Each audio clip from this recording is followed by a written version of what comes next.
আসসালামু আলাইকুম। নুরুনহার কিচেন থেকে আপনার সবাইকে স্বাগত। কেমন আছেন বন্ধুরা? আশা করি আপনারা সবাই আল্লাহর রহমতে ভালো আছেন। আপনাদের দোয়ায়ও আমি ভালো আছি। বন্ধুরা, এখানে কী নিয়েছি তো বুঝতে পারছেন। আমি একদম ছোটোগুলো নিয়েছি, নরম। এগুলো অনেক নরম, নরমগুলো খেতে খুব ভালো লাগে, মিষ্টি একদম। চামচ দিয়ে খোসাটা ছাড়িয়ে নেব।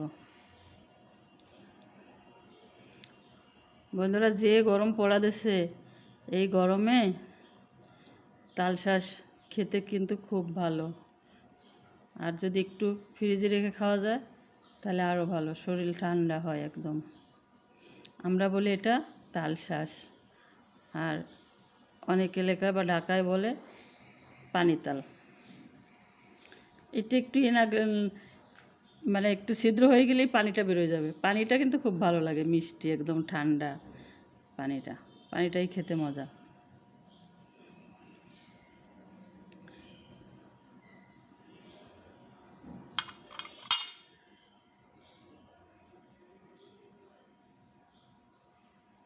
কি সুন্দর একদম। বন্ধুরা, সবগুলো খোসা ছাড়িয়ে নিয়েছি, দেখেন কি সুন্দর হয়েছে। এখন মুখে দিলে একদম মিলিয়ে যাবে। আমার দোহা পাখি এটা খুব পছন্দ করে। দোহা পাখিকে আমি অনেক মিস করতেছি। দোহা পাখি থাকলে এখন খেত। দোহা পাখি এখানে নাই, তাই এখন আমি একা একাই খাওয়াবো। এতগুলোকে আমি একা খেতে পারবো বলেন? আমি একদম পরিষ্কার করে নিয়েছি। বন্ধুরা, এই ঠান্ডায় আপনারা এই তালের শ্বাসটা রাখতে পারেন, খুবই মজাদার।